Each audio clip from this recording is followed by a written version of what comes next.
what I've realized is those who are dealing with self-righteousness, first of all, we never see it in ourselves. If we read about the Pharisees, even as a self-righteous person, I'm like, oh, those people, and yet I'm bearing the same judgment that they oftentimes bore themselves, and often the hypocrisy as well on some level.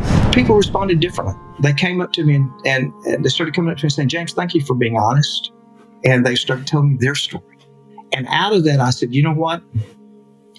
Let's figure this out together. But that self-righteousness issue is a massive issue, and it really does get in the way of being able to have a genuine heart compassion for people who are dealing with deep areas of sin and struggle. I tell pastors sometimes, if you're not doing help, hope, and healing for heart wounds, you're creating Pharisees, not disciples. Because you're putting people into a situation where they are having to hide the truth and cover it up with a lot of Bible memory, a lot of prayer, a lot of work, a lot of stuff, but down underneath, all of that is just covering up the reality of what's happening here in the broken heart. The other thing is we don't even know what it's like to truly be loved until we're truly known. Yeah. We might know little dribs and drabs, but I for years had that lie in the back of my head that if they only knew you, they wouldn't love you. They, fill in the blank. If they only really knew you, they wouldn't want to have anything to do with you. If the body of Christ is not on the tip of the spear of really meeting the brokenness needs in God's people, we are sabotaging their sanctification process. We are sabotaging the discipleship process.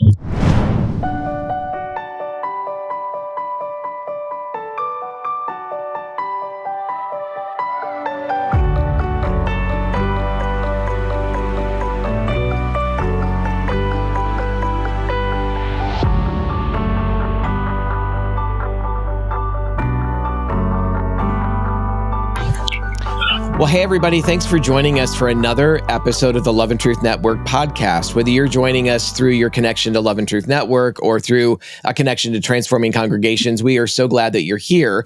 And in this particular podcast, we are joined by Pastor James Reeves, and he's doing some really important work, as well as having founded a critical, very important church in the Dallas, Fort Worth area. James has handed off that senior pastor role to another wonderful pastor, and he has some projects that God has been putting on his heart over the last few years in particular, and really fulfilling those, really living those out, doing a lot of travel and shedding light on some very, very important topics that are dear to his heart and should be dear to each one of our hearts as followers of Jesus Christ. So we're going to get into that in a little bit and unpack that. But first, James, we're so glad that you're here. Thanks for taking the time to join us for our Love and Truth Network podcast. You bet. I'm glad to do it. Yeah, well, thank you. I was sitting for an interview a couple years ago, I guess, with you there in Dallas on this project, the most recent project that you've been working on. Quick, though. Yep. Dallas and Fort Worth. Yes. Are different cities, and we're kind of jealous that we don't like to be associated with Dallas. All right.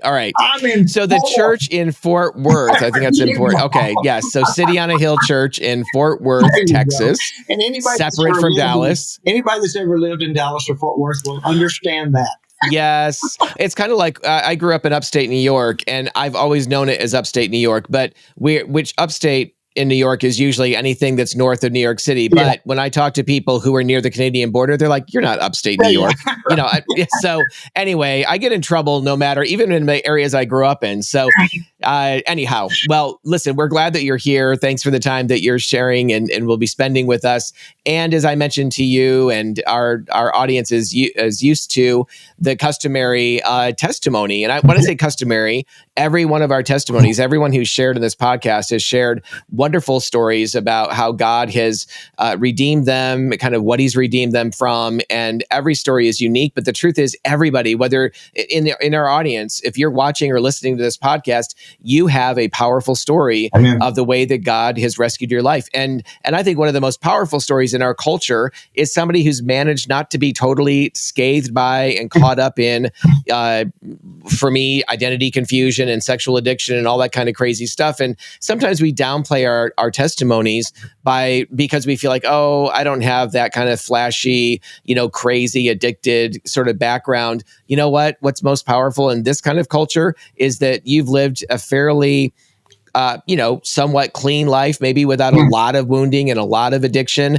and you met God, and He's been the Lord of your life. I mean, that's a pretty powerful story in our culture. Absolutely. But James, I don't fully know your story, and I'm looking forward to hearing some of that, and then just unpacking and having some conversation afterward as well. So if you'd be willing to share that with us, we'd love to hear it. Okay. I grew up in a small West Texas town. We lived on a dirt road in a little tin roof house. My dad was a town drunk. And by town drunk, I mean literally brown bag wino. He died when he was 41 years old of his alcoholism. I was 18. And my mother is Jehovah's Witness. So it was one of those environments where I was on my own from the time I was a child. And I was kind of a street urchin, went to school when I wanted to, didn't go when I didn't want to, was in and out of all kinds of crazy behavior. And as I moved into the teenage years, it was the 60s. And so I began quickly mimicking my father's behavior, drinking and drugging, availed myself of everything the 60s had to offer. Just a complete, total pagan. No spiritual input whatsoever at all. And, I'm a musician. I was, doing rock and roll music and drugs and the psychedelics and just everything, and had no really meaning or purpose in life. And in fact, really, it's kind of, I guess in the school, if they would have selected the least likely to survive to age 30, I would probably have been in that category, either killed by drugs or somebody shot me, one or the other. And my dad was an abusive husband, and he abused my mom all the time. And I can remember as a little boy, standing between him and her with my fists clenched, just junk, just really junk. I was not physically abused. He never hit me, although he could have. I was not sexually abused. I was emotionally horribly abused. Sure. In the sense of having no emotional input. I didn't crawl up on my mother's lap. She was just a waitress at a truck stop just trying to feed us while my dad drank everything. And it was just, there was no emotional input. I didn't understand how to emotionally regulate. I didn't understand how healthy emotions worked. Just none of that. But at the tail end of the Jesus movement, I graduated from high school in 1972. I was saved my senior year in high school in somewhat of a Damascus Road kind of experience. The Jesus movement has started on the West Coast and actually made its way to Texas. Just like the drug culture had started out there, it made its way to Texas. Right, yes. So, we participated in everything that California sent us. And by the grace of God, California sent us the Jesus movement. And so, the Holy Spirit just kind of put me in an environment. By the time I was 18 years old, all of my rowdy friends, drug buddies were either dead, in jail, or in Vietnam. And there I was, kind of going into senior year after quitting school a couple of times, actually. Made it to my senior year. And God just kind of put me in an environment with some Christian kids and their families. And music was that connection, because I am a musician. And out of that, those families just began to love me. And I was drawn to that. I'd never experienced that. I'd never had a birthday party in my life. We didn't do Christmas. My first birthday party was my 18th year from these Christian friends threw me a birthday party. That was the first time. And so I started seeing everything that I had been deprived of. And I wanted that. So I wasn't initially drawn to Jesus, but I was drawn to these Jesus people because they loved me. And they knew me. It's a small town. They knew my reputation. These parents did. But there were a couple of these parents that just loved me in spite of the fact that I was kind of a dangerous individual at that time. And so on December 31st, 1971, with this group of kids, I gave my life to Christ. And it'd been a couple of months period that God had just been kind of cultivating my heart. And I knew immediately that for once my life had purpose. I didn't know what that was going to be. But pretty early on, I felt a call to ministry. I had no idea what that looked like. I didn't have any idea. So 6 months after I came to Christ, I was off on a Baptist college campus studying for ministry, right out of the drug culture. I mean, December 31st, 1970, I'd been stoned out of my gourd. December 31st, 1971, I trusted Jesus. So this is like radical transformation. And I hit the ground running. Now, they let me out of high school. They basically let me out. I started off in a small Baptist college that if you could get the loans and work and pay the bills, you could go to school. And I eventually transferred to Baylor. And I graduated from Baylor University with a degree in New Testament classical Greek, which, academically was very difficult. I was actually a Dean's List student at Baylor. But I thought I was stupid, really, because I'd never done school. Anyway, all of this stuff happened, and I got out of college, went to seminary, met my wife my first year in seminary, and we dated that whole year, got married. We've been married 45 years now. Got married in 1979, and graduated from seminary. Was planning on going right into the PhD program after the MDiv, but I was just real tired. A church contacted me about coming and being their pastor in Fort Lauderdale, Florida. And I went, my wife and I looked at each other and we went, wow, Fort Lauderdale, Florida. So I told my professors, hey guys, I'm putting this thing off. I'm headed for Fort Lauderdale. So we went down there for 3 years and had a great ministry. Came back to Fort Worth in 1984 when we founded this church, City on the Hill, that I pastored for 38 years.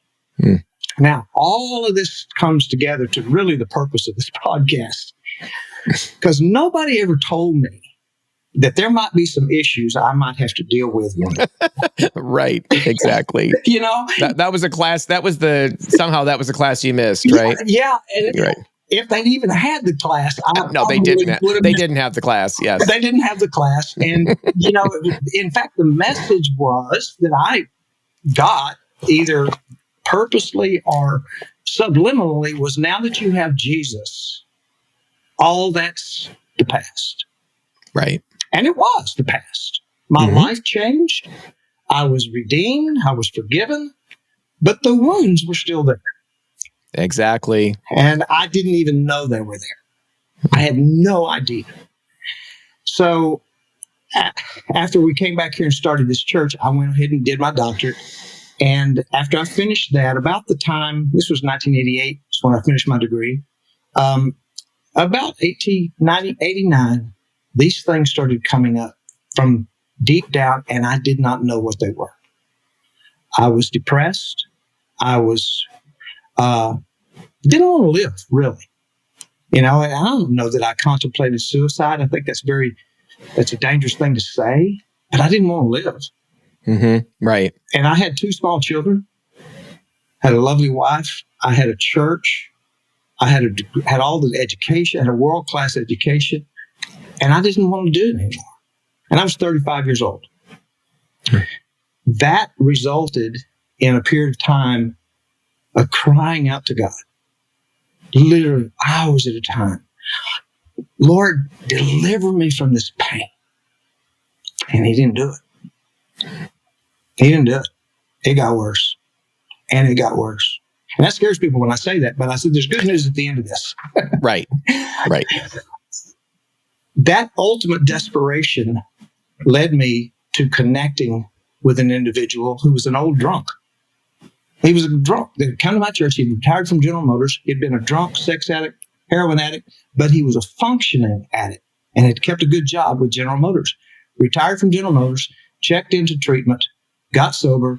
About 6 months later, got saved. He and his wife walked into my church one Sunday morning. We were still meeting in the school. We were a startup church. And he just sat there and watched me. And I watched him. And I watched him do those 12 steps. I watched him repair family that he'd broken over 40 years, 4 decades. I watched him humbly make amends. I went, wow, what a man. And so one day I asked him, I said, Chuck, would you spend some time with me? And his response was, well, I was wondering when you're going to ask, because he saw right through me, because he'd been there, done that. Yes. And he took me through the 12 steps. And I began to recognize these are biblical principles. You know, I had kind of a bad attitude about 12 steps because I bought into that whole, it's all secular stuff and everything. And they did secularize the 3rd step. But then these are biblical principles: admitting powerlessness, making amends, taking responsibility, Right. Yeah.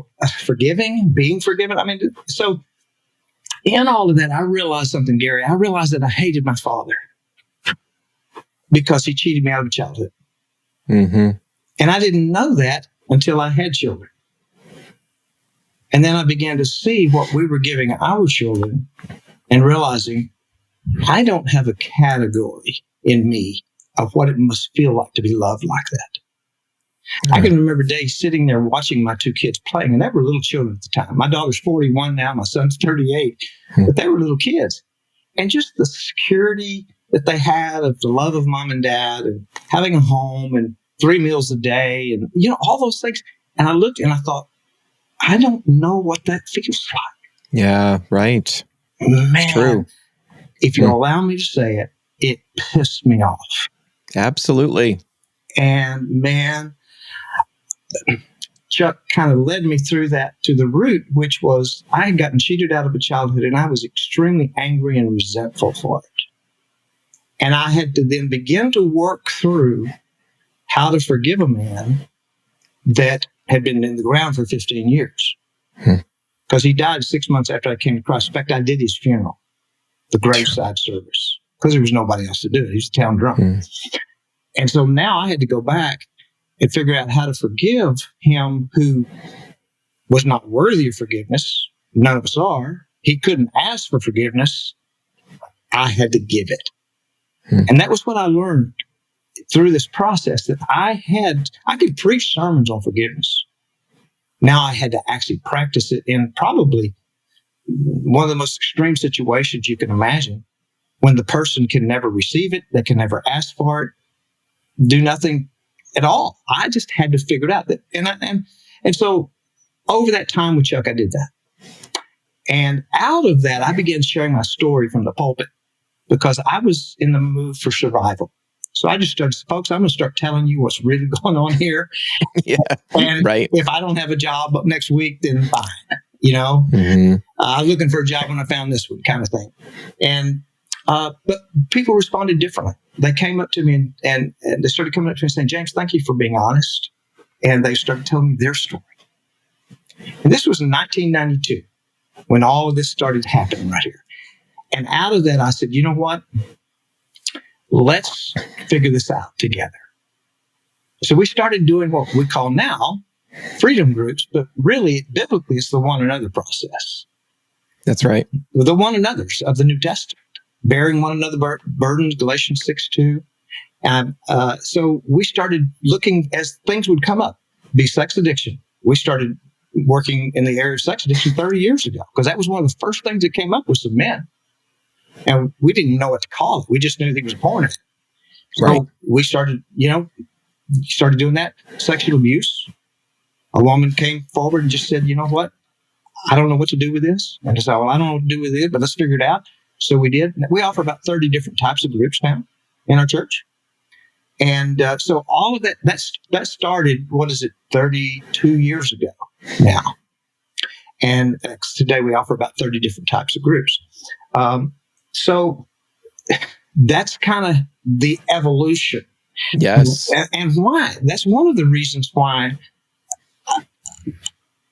I say today that if the body of Christ is not on the tip of the spear of really meeting the brokenness needs in God's people, we are sabotaging their sanctification process. We are sabotaging the discipleship process. Absolutely. That's so true. Because if discipleship is more than just memorizing scripture, but it's moving into a deeper intimacy with the Father, someone's carrying the kind of wounds that I carried doesn't have the capacity to do that. Mm-hmm. And so if we're not meeting those healing needs emotionally in people, we're setting them up for failure. I tell pastors sometimes, if you're not doing help, hope, and healing for heart wounds, you're creating Pharisees, not disciples. Yes. Because you're putting people into a situation where they are having to hide the truth and cover it up with a lot of Bible memory, a lot of prayer, a lot of work, a lot of stuff. But down underneath, all of that is just covering up the reality of what's happening here in the broken heart.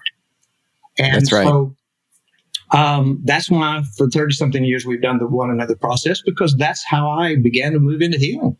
Mm-hmm. The reason the Lord didn't heal me when I cried out to him is because I wanted him to fix me so that nobody else would have to know what was really going on in here. Yes, been there. Yeah, I didn't want them to know how angry I was. I didn't want them to know how bitter I was and how much I resented my father. And it was kind of like, I look back and it was like the Lord was saying, James, I want to heal you, but I won't do it your way. Mm-hmm. You're going to have to come to vulnerability, transparency. And when I started doing that, Gary, is when the healing started happening. So I look back on it now and I go, it wasn't that the Father didn't care. It wasn't that the Father didn't want to heal. It was that I was still operating in my pride. And I just wanted God to make me feel better so that nobody ever had to know the darkness that was really dwelling in my heart. And he said, I won't do that. I won't do that. Mm-hmm. That's where that one another process becomes so valuable, because then we are humbling ourselves before God. We are humbling ourselves to one another. And then the Holy Spirit begins to come in here and he does his work. So good. That covered a lot of territory in a short period of time, but well, it did. And I mean, there's so many things that you shared, James, in that just, I mean, it resonates with me in such a deep way, because my wife and I and you know, others that we've been connected to for a number of years now have been on a very similar journey. And you know, I often talk about what you said about that, and if we're not dealing with those heart issues, with those places of wounding and things of that nature, you're actually just creating Pharisees. Mm-hmm. The way that and that's a very true statement. The way that we describe it is that the church is unintentionally producing double living. Yeah. The church is unintentionally producing people who work so hard at sort of doing certain things like reading our Bibles and praying. And neither of us are saying those aren't good things. Those are important Obviously, things. But what we wind up doing when we aren't addressing those deeper woundings and places that, frankly, all of us have, none of us get into adulthood without wounds. Yeah. When we don't do that, we're actually producing people who are more concerned about image management than they are about vital life change actually happening at a heart level. Absolutely. And they don't know how to navigate it. Like you said, the same thing was true for me when I'd stopped acting out in a lot of sexual addiction, a lot of identity confusion. I still had some significant identity confusion in terms of, what does it mean to be a man made in God's image? How do I live out this gift, but yet this, what felt like, you know, could I give it, you know, this is a gift I'd like to give back in a sense, this responsibility I didn't know how to even live out. But when I had that sort of under control and I wasn't bound up by the behaviors any longer, I thought I'd arrived. I mean, that's what I've been striving for years to try to get to. And it was the Lord, and I was on staff at a church at that point, and I was on staff because I was living in the light. They knew my story. They knew all the brokenness that God had brought me through, how their counseling and other places I'd been to had been so helpful and impactful in changing my life and shedding so much of this stuff. But no one, including myself, knew of this, you know, the iceberg underneath the surface that was all of the wounding that I had not done anything with and never had bumped into in all the churches I've been in. Now, maybe some of it I just sort of missed, but I don't think it was ever really a topic of conversation that, oh, there's actually something besides just getting saved. As powerful as that is that's a doorway, right, into this kingdom experience of the power of Jesus isn't just to one day get us out of hell and into heaven. That's glorious. But more importantly, it breaks the power and the domination of sin in our lives today. But what do we do with the wounds? Well, and the problem is we want the wound solved the way we want it solved. Exactly. And we want the wound healed the way we want it healed. And that is to protect us. That's right. And as long as we're protected, then the Father's going to stand back from us. You know, he resists the proud, yes, but gives grace to the humble, the Scripture says. And so when we're wanting to hide the secrets, we're walking in pride. Why do I want to hide what I really feel? Because I don't want people to think bad of me. That's right. Because I want them to think well of me. I mean, I'm Dr. James Reeves, senior pastor, the icon of biblical exegesis and exposition and all that. I don't want them knowing how filled with anger I am toward my Father. They'll think less of me. So, Lord, fix me so they don't have to know it. And he goes, no, they have to know it. Right. That's the prescription of healing, right? Prescription. Yes. Now, that's not to say that he can't do the miraculous intervention periodically. I know people in whom he's done that. But they are by far the exception, not the rule. That's why it's called a miracle. Exactly. And the miracle of healing that he typically does is this long process of participating with him in the practicing of principles of healing. Yes. Which are powerlessness. That's just the first beatitude. Blessed are the poor in spirit. You know, the first step says we came to know, that we were powerless and our lives have become manageable. Same thing. And then turning our will and life over to the care of him. And, then, doing that fearless searching, moral, all those things we don't want to do. We just want God to zap us and fix us. Right. He says, no, this is what we're going to, this is a process. It's not a destination. And that's so hard in evangelical circles to wrap ourselves around because we really want to point to the miraculous deliverance. Right. Well, then what if that doesn't happen? What do you do then? And that's where most Christians are. I agree. I totally agree with you. And, I'm often asked when I'm traveling and speaking and teaching around the country, I'm often asked usually by a pastor, what other churches would you point to who are putting into practice or have put into practice some of the principles that you're talking about and you're teaching us now. And I mean, one of the churches I talk about all the time is City on a Hill. And it's not because you guys did anything. I mean, I came along after you were doing this for decades. And I actually, my first connection with you, James, you might remember this, but I think I'd shared this when I was there doing this interview with you a couple of years ago. But I was taking through some of my guys in the men's group that I was facilitating, taking them and myself through the Conquer series, which is a video-driven, DVD-driven series for men overcoming sexual addiction, pornography, things like that. And be one of the presenters on yes, yeah, you were in there, and I remember seeing you and a few others that were contributing to that. And I remember with you in particular, I'm like, man, my heart's so connected. Like I knew that you got it, and where so few actually do, unfortunately, that you really got that deeper, just what you talked about, that it's not just about salvation. It's not just about learning good and right information. As important as that is, you obviously are not a slouch when it comes to education, quite to the contrary.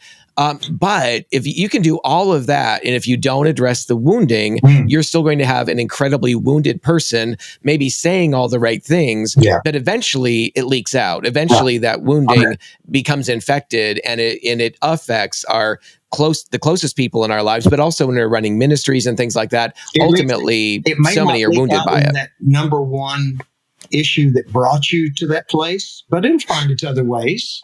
That's exactly right. So a guy who's struggling with the unwanted sexual behavior, he may get on top of that. Yep. But then it's going to pop up somewhere else. I think Right. it's a funny story. Since you told me I didn't have to really edit myself here, let me tell you the Nope, story. feel free. Because I think your listeners will relate to this. Yes. Our church always did 2 services, as we grew to the point. Now we do 3 services. But in between the first and the second service one morning, Sunday morning, I was walking down the hallway. And about a year before, a woman and a man, husband and wife, had come. And, we had to kind of beat him up. He was a drunk and she was done with it and all that kind of stuff. And the end result was we put him into our process. And he got quote unquote sober. And I was walking down the hallway about a year after this one Sunday morning. I'm fixing to go in and preach the second service. So I'm all in my spiritual mode, and everything. And I saw her and I said, well, how's he doing? And I knew he was not drinking. And she said, well, he's not drinking. And I went, good. She said, but he's still an asshole. Right. Yep. And I went, say no more. I get it. Mm-hmm. So we knew we needed to go a little deeper with this fella, Right. And so, we talked about that openly. We said, okay, come on, let's dig down here.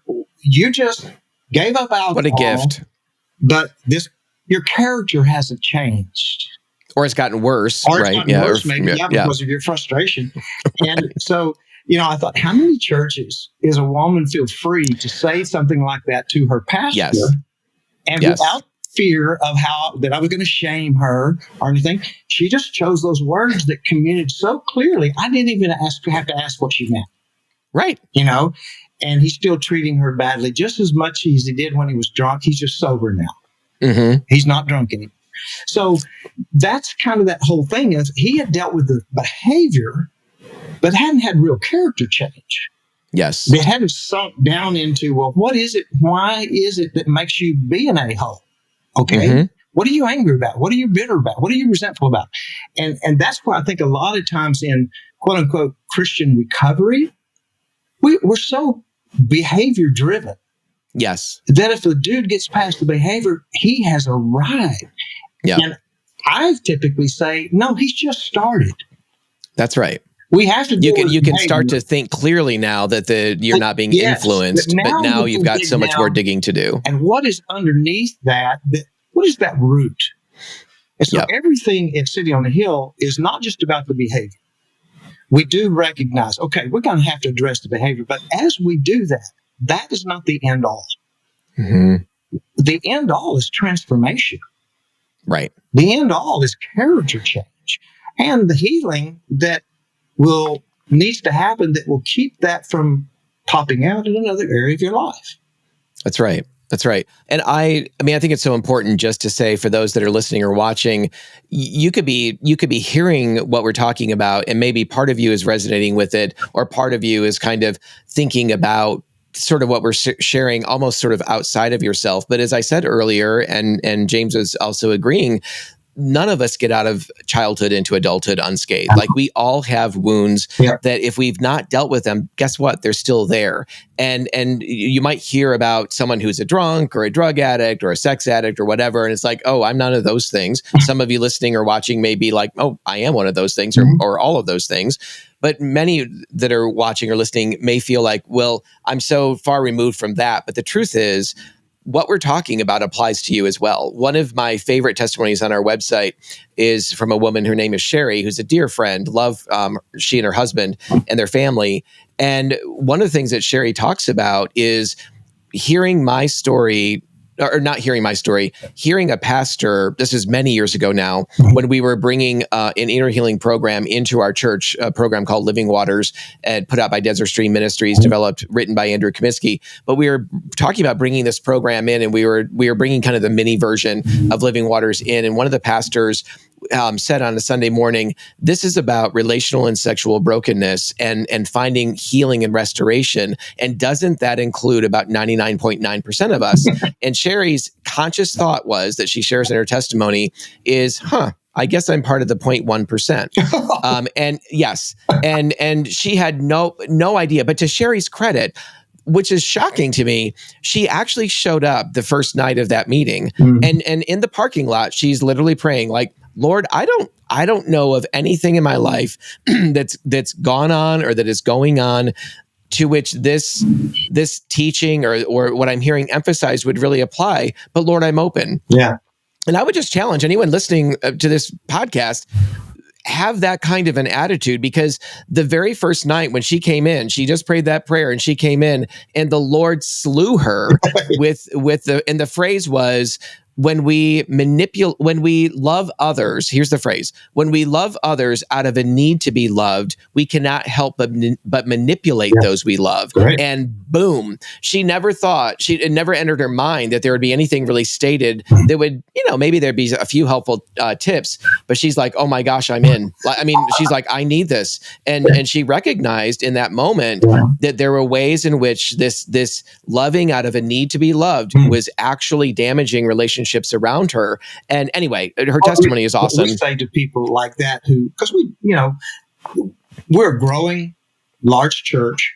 Yes. Not everybody in our church is a recovering sex addict, recovering drunk. I used to say some people come just because I was so pretty.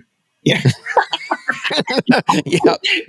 And then, of course, they hear us talking about this stuff and they go, well, I don't really have any of that kind of stuff. And so we will always say, well, you don't know what you don't know. Right. And so if you put yourself into a place where God can show you, which is what that woman did, yes, He'll show you. Yes. And yours may not be some glaring moral issue like some of us others have struggled with, but it still is something that is impacting negatively your relationships with others, with yourself, and with the Father. That's right. So just put yourself in the place to learn about yourself, what you don't currently know. We have women that come to our group, our sexual abuse group with Fearless series that we're going to talk about in a moment, who come and say, I'm coming here just to support other women. Yes. That I've never been sexually abused because they don't believe they have. And they get into that and their understanding of what sexual abuse is and how broad it can be, that sometimes it's not even a physical thing. It doesn't have to be physical for it to impact your brain in a traumatic way.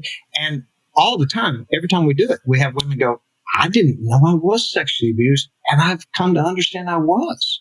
Yes. I'm beginning to connect the dots now to some things about how I feel with that experience that I didn't even label as being a traumatic experience in my own mind. But it didn't stop it from impacting her. And I love to see that light bulb go on for people, because when they get it like she did, like that woman you're talking about, they really get it.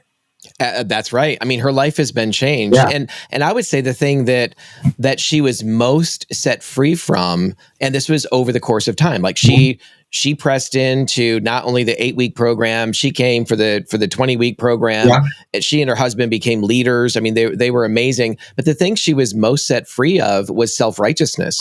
and honestly, what I've realized is those who are dealing with self-righteousness, first of all, we never see it in ourselves. We like, if we read about the Pharisees, even as a self-righteous person, I'm like, oh, those people, and yet I'm bearing the same judgment that they oftentimes bore themselves, and often the hypocrisy as well on some level. And meaning the double living kind of thing in some fashion. Maybe it's a food issue, maybe it's a substance abuse issue, maybe it's some other way that I'm getting my needs met apart from God in patterns of sin of some kind. And but that self-righteousness issue is a massive issue, and it really does get in the way of being able to have a genuine heart compassion for people who are dealing with deep areas of sin and struggle. And here's another problem. In our conservative evangelical churches, and I am a biblical conservative, I can make no bones about that. I believe the book, the whole book, nothing but the book. But in our evangelical conservative, we celebrate that self-righteousness. Yes. We put that guy on the board. Right. Seriously. Because that's true. Outside, it looks like such spirituality, such depth of understanding. Yet it's all there covering up something that is really ugly underneath.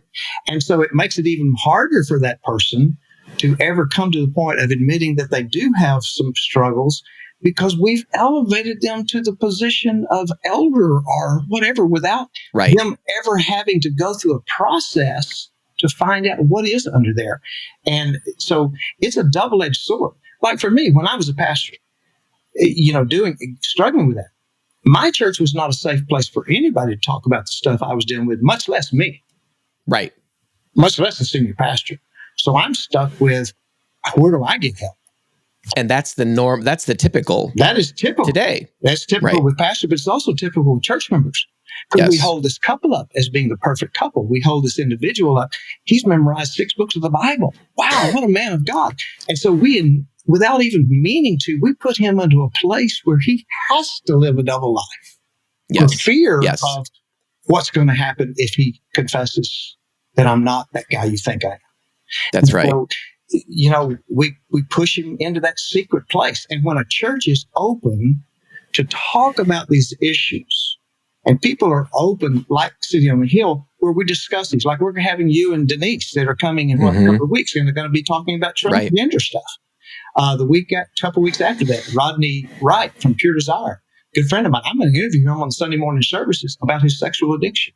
We talk about this stuff openly, and when we do that, when we can get to that place, then people are free to not have to be perfect. Yes, that's right. That's right. Free to step forward and say, you know what? I need help. And okay, let's do it. That's right. And it's not to be confused with, by no means, and there certainly sadly are churches and whole denominations that are affirming a variety of sinful behaviors. And we're not talking about that. What we're talking about is normalizing the reality that we all struggle with a variety of wounds, sins, etc. And we want to get on until we get honest about it. There's no going forward until we get honest about it, and until we bring it into the light, until we confess our sins to one another, as James 5:16 says, and pray for each other that we might be healed. There is no healing, and so we're not trying to celebrate or normalize this idea of we're just all sinners and let's just kind of que sera, but rather we need to be known so that we can actually walk as an integrated person in the language of living waters, that we're not just living double lives out of all of these different compartments of our life, but we are one person who is integrated. I'm known, and the struggles that I have are known by my band of brothers or my band of sisters as women or whatever, and we're doing life together and we're growing in sanctification on this journey. I just think that's such an essential thing that sadly is not normative in most that I've seen in most churches. I don't think it is, because we have a distorted biblical view of what the church is. Yeah. And if you start with a faulty definition, everything is going to grow out of that. And what we have to understand is that the picture of the New Testament church is a bunch of people that have been redeemed by the blood of Christ, by the grace of God, who are still sick. Because we live in a sick world. Yes. We ourselves still continue to make those bad choices. We wouldn't have most of the New Testament letters if the typical New Testament church did real well in the first century. That's true. They were correcting error, right? Yeah. Paul wrote to correct error, immorality that was going on. And that, so these were not, we idolized, these first century Christians. They were not to be idolized. They were like us. Yep. And these things were out in the open, and Paul made sure they were out in the open so they could be dealt with. And so when we can bring them out in the open so that we can address them openly, we do give people the opportunity to actually move further in their discipleship and in sanctification. We don't celebrate sin. We don't tolerate it. We simply say, bring it out so it can be dealt with. Yeah. And you will not be beat over the head with a hammer. You will be surrounded with accountability. You will be prayed for. We'll put you into the process by which you can be honest about that and grow beyond it, so you don't have to hide it anymore. Exactly. And the other thing is we don't even know what it's like to truly be loved until we're truly known. Yeah.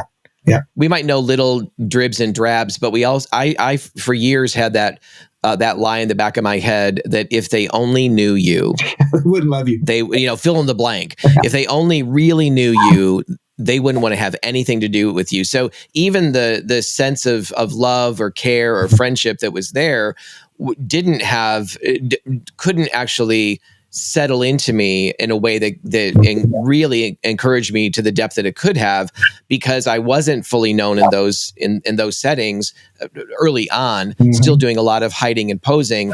That was the lie that was there all that time, and it just reinforced. It was a catch-22. It just kept reinforcing this image management. If you think about it, something you said too, James, a moment ago, think about the idea if any of us had, maybe a $50 stock, and are we that concerned about losing a $50 stock? If it does it go up, does it go down? Not too concerned about that. But if we've spent a lot of our time, a lot of our hard-earned money, and then over the course of years of investment, we have something that's worth, let's just say, $1 million. Well, that we're going to be much more careful about wanting to protect that than we are our $50 stock. And the reason I'm saying it is this: when we've spent so much time managing our image and getting accolades and approval based on this idol that we've kind of put up for others, even for ourselves to relate to. When we've spent so much time and energy and resources in building this up, and especially when we moved into maybe a pastoral position or some kind of leadership position in the church, it becomes even harder to actually allow people to know us, because we risk losing so much. But we have to be willing to say, you know what? I see what the Bible teaches. I'm being devoured by this thing. I can't bear this anymore. I'm going to have to risk being known and finding the help and support I need. And it's actually that step by faith with wisdom that leads to life. Would you agree? Oh, absolutely. No doubt about it. And we build our prisons, and then we have to live in them. And boy, that's a tough place to live. I mean, I did it. Yep. Now, morally, all of the things that I'd done before Christ, those were gone. I was able to walk away from those things. Yep. I'm a strong-willed individual. I didn't want to do drugs anymore when I came to Christ. I just didn't want to. I didn't want to drink anymore. I didn't want to sleep around anymore. I didn't want to do any of that stuff. And so I walked away from stuff that I didn't want anymore. Yep. But I couldn't walk away from those heart wounds. So what I did as I moved into deeper places of whatever notoriety or elevation in life, to the point of pastor and all that kind of stuff, I had built a prison that then I had to live in. And man, that's a miserable way to live. It's horrible. And for anyone listening, watching us, you may relate to just what James is talking about, that prison. As a child, we don't have any choice. And often we find ways of coping that are just that. They're ways of coping just because we don't have the ability to make our own choices anymore. We're kind of carried about by the whims of mom or dad or both, or whatever circumstance we kind of find ourselves in. But as adults, we can make choices. But oftentimes those coping mechanisms as children wind up becoming the very prisons that we live in for sometimes years and decades as adults. So to help us survive, that's right. Destroying us. And we've all seen that kind of pattern. That's right. And there's a pathway forward. Something else, James, that you mentioned that I want to mention here. I mean, this is a vulnerable statement for me to make here, or a vulnerable idea to kind of bring out, because it really, in the last week or two, it's just solidified in my mind. Yesterday, I testified at the Arizona Senate committee meeting on a bill dealing with transgenderism. And so I went to support this bill for detransitioners, that if a company provides so-called transgender healthcare and is willing to mutilate someone's body and give them cross-sex hormones and puberty blockers, et cetera. If you're willing to do that, then you need to be willing to help people detransition when they realize what a terrible mistake they've made. And that is a massive issue. They're just kind of kicked to the curb, left to themselves. We don't want to have anything to do with you now because you're turning your back on us and whatever. And so that was the bill that I was sharing and supporting in. Now, a number of months ago, I had heard someone speak, and I had heard of detransitioners for forever, obviously, and I'd heard the word desister.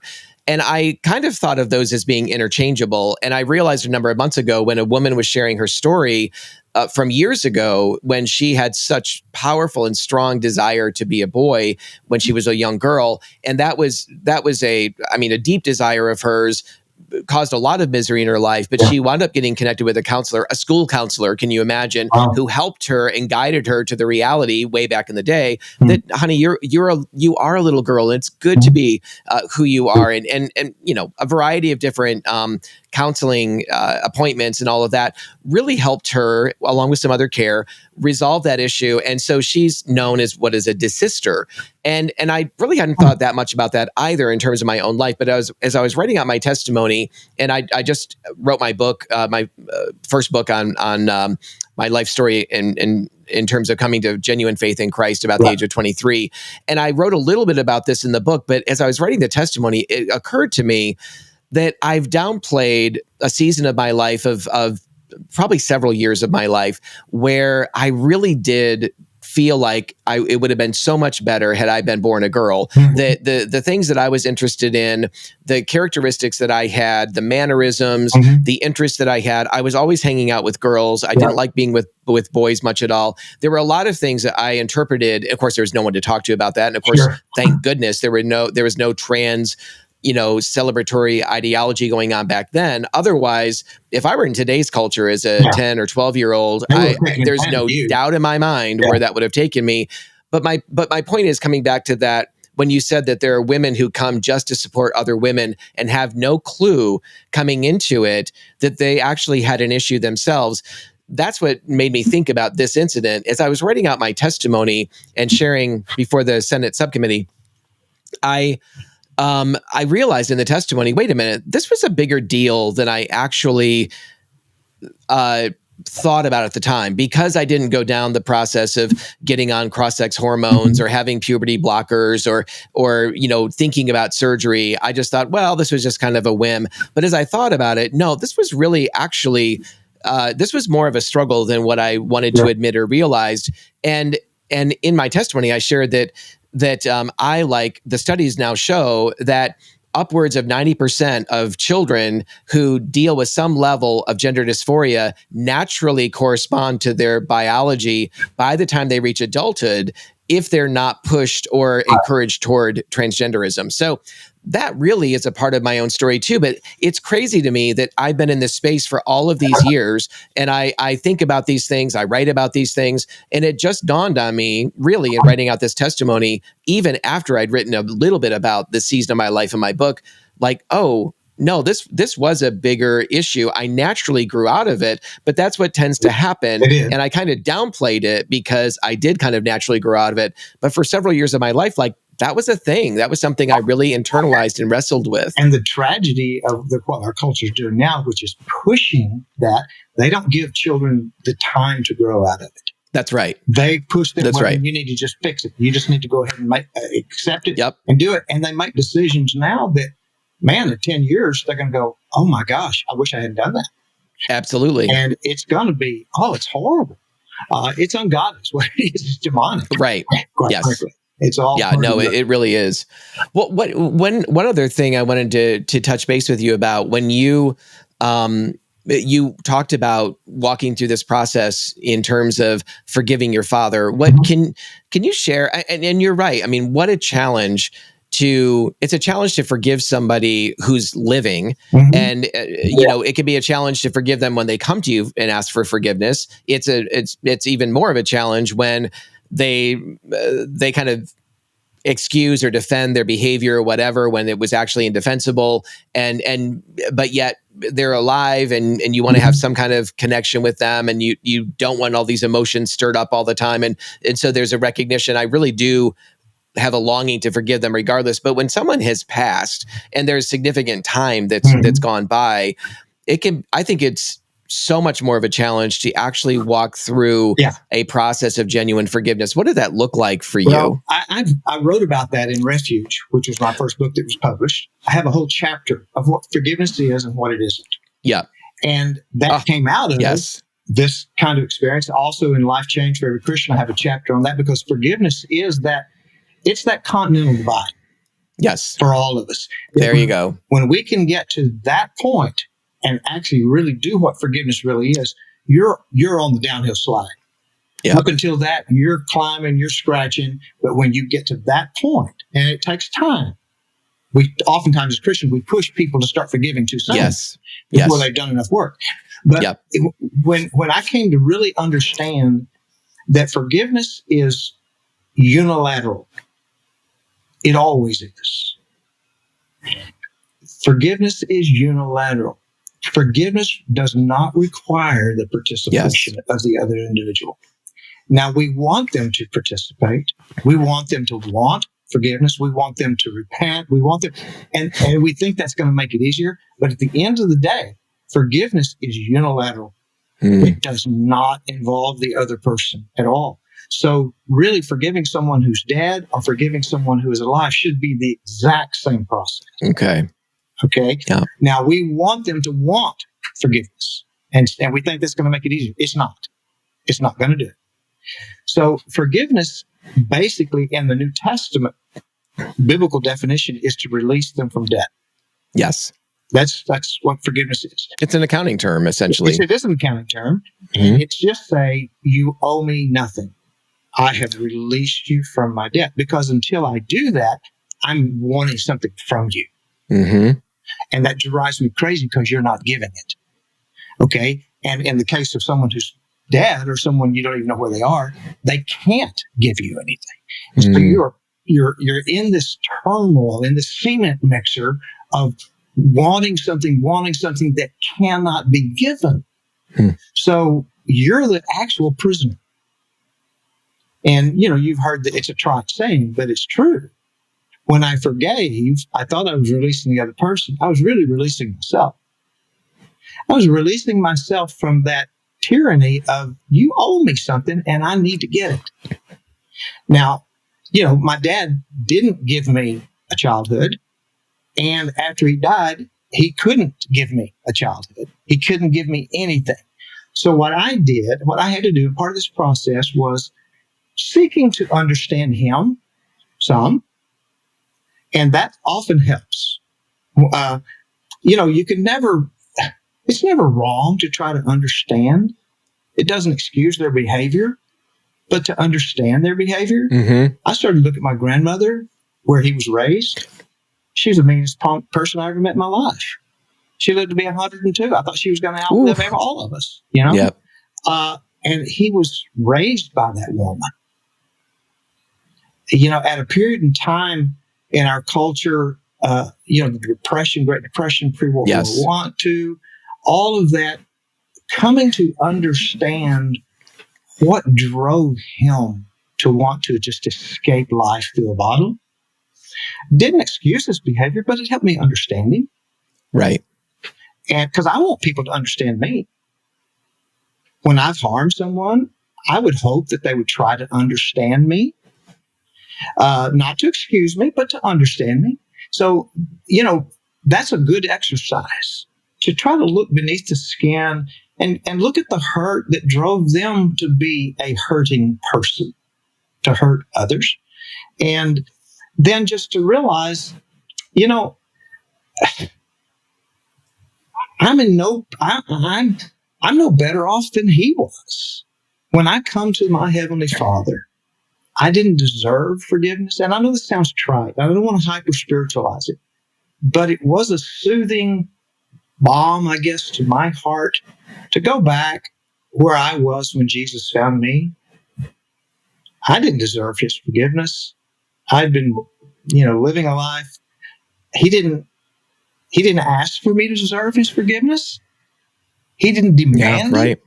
None of those things. As you have freely received, freely give. And so trying to understand my Father and understanding where I was when Jesus found me, over the course of about a year, I began to realize that I could say, you don't owe me anything. I don't need anything from you, Dad.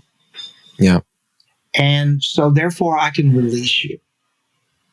And there's a sense of this just huge weight coming off the shoulder. So true. I don't look at him now with resentment. I'm ambivalent, I guess is the best probably thing. I'm just kind of ambivalent about him. I feel sorry for him.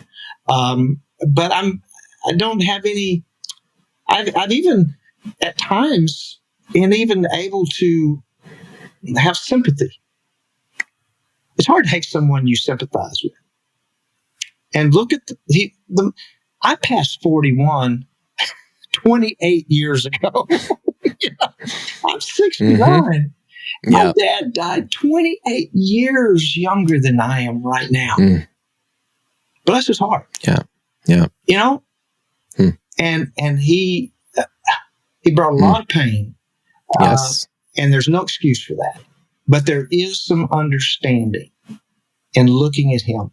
And that was just a release for me. Okay, look at what God has given me in spite of all of that.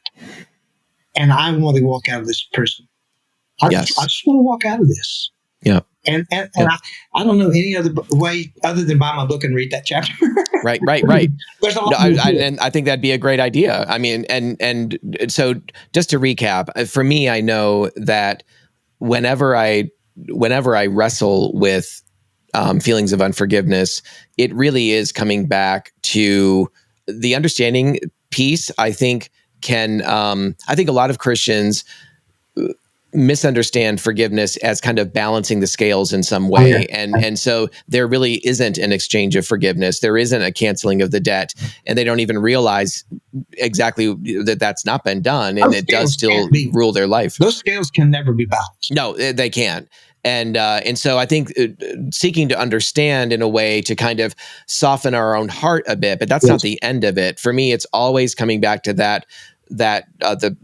the passage, the parable about the one that was forgiven, massive amounts of money, and then goes out and demands this tiny amount of money, and it shows no mercy whatsoever. Well, that's how God views us when we refuse to give somebody else when we've been forgiven so much. So that really helps me understand and kind of recognize, wait a minute, no, I need to forgive in a way that in some small way emulates the Father, this releasing of the debt out of mercy, out of maybe gaining some understanding and softening my own heart. But I want to release that because of how much Jesus has forgiven me of. So, but I want to turn a corner here with you, James, and just you mentioned your book. Mention the name of I don't remember now how many books you've written, but mention the names of some of them that you've written that would apply here. Certainly the one we just talked about with regard to forgiveness, but then the other two big projects that you've been working on in terms of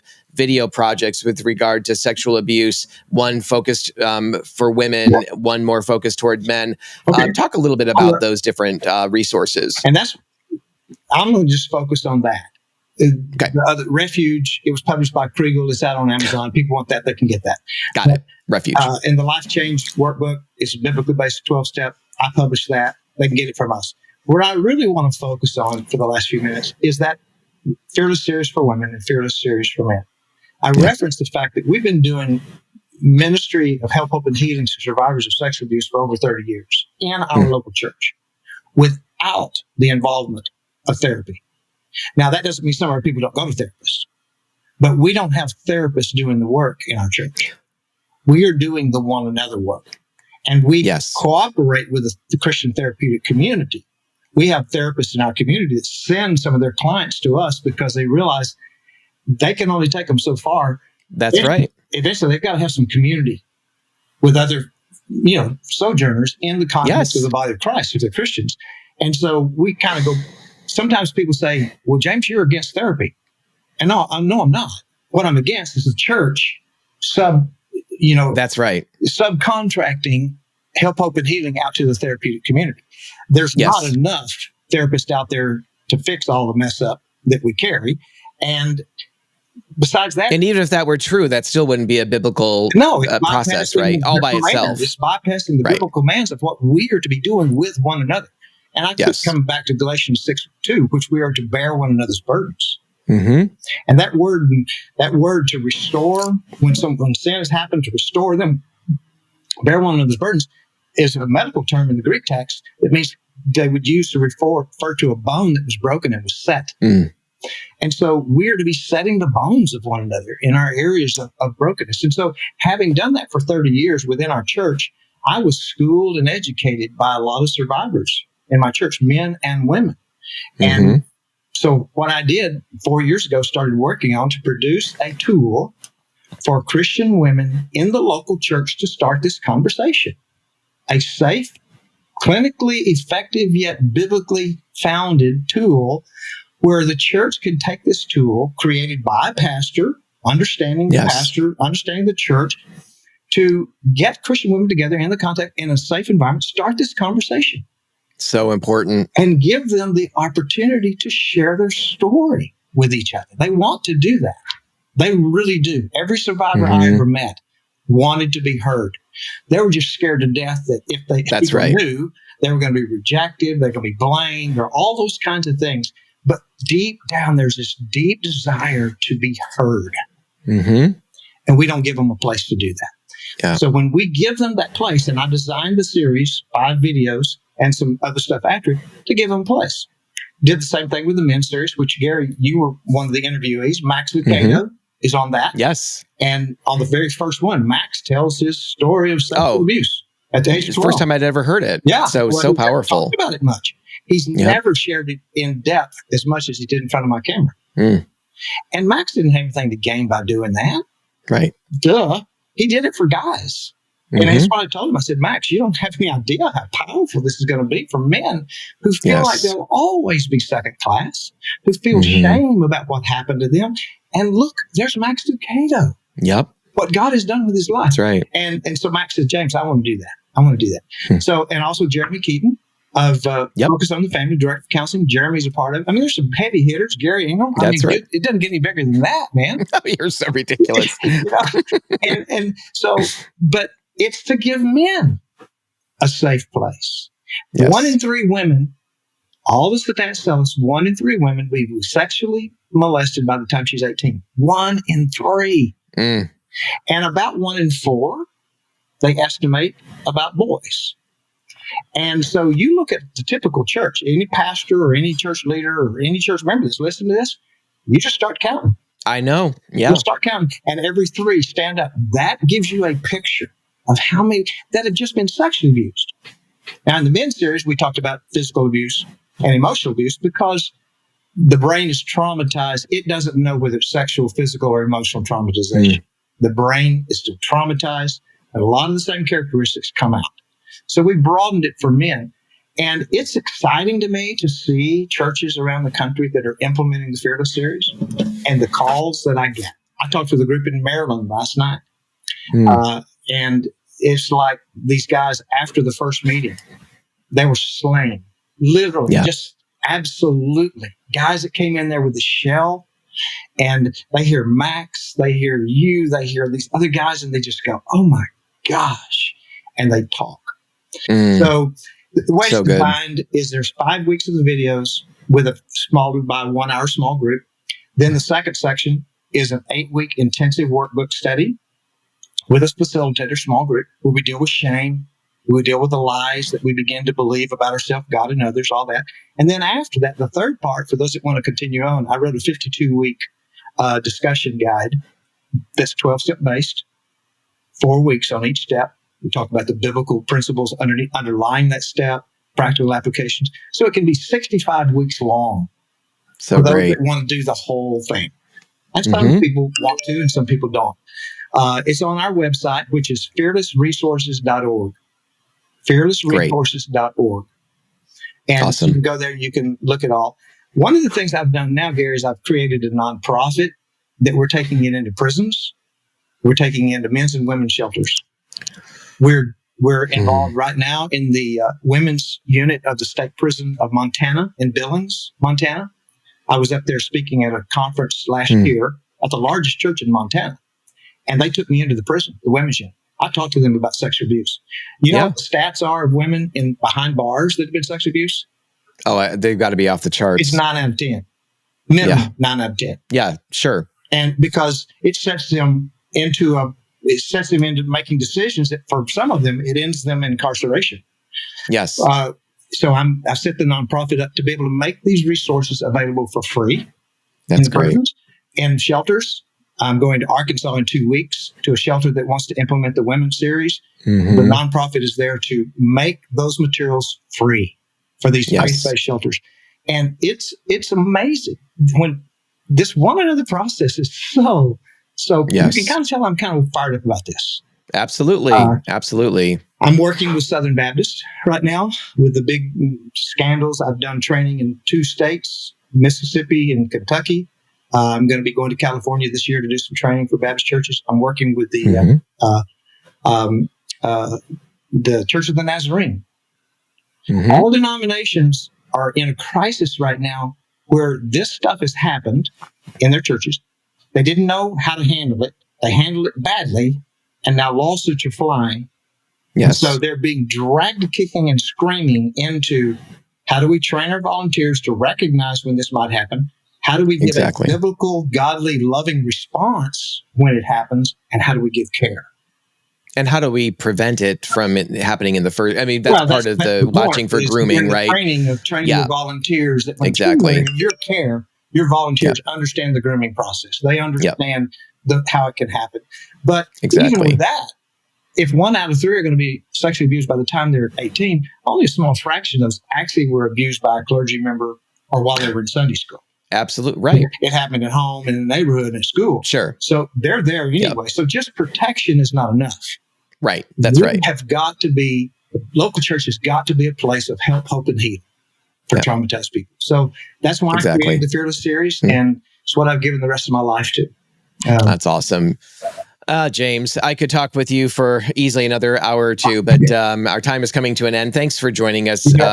For those of you who are watching or listening to our podcast, again, whether you join through Love and Truth Network or Transforming Congregations, we're just glad that you're here. Mm-hmm. We hope that you've picked up some nuggets from James or from me along the way that will be impactful, that actually you can use in your life, that you can use for a loved one, that you can kind of direct them. Make use of James's resources, the books that he talked about, the video programs he's talked about for healing of abuse for women, for men, and also consider this nonprofit that he has set up. So if you have the means, if this really connects with your heart, donate to that nonprofit to make it something that can provide the funds for him to be able to offer these resources for free in prisons, in other places, shelters where they're desperately needed, and yet they can't afford them. So you can be a part of that as well. So we are so grateful. Oh, go ahead, James. I always make this offer. I've done 100 of these podcasts and all kinds of stuff. Yeah. If you are a church leader or you're a person in a church that has a voice and you want to see your church do this, I make myself available to mentor, to counsel, to help, to train, and do it for free. That's my great. Time when I do something is free. That's awesome. I'm in retirement.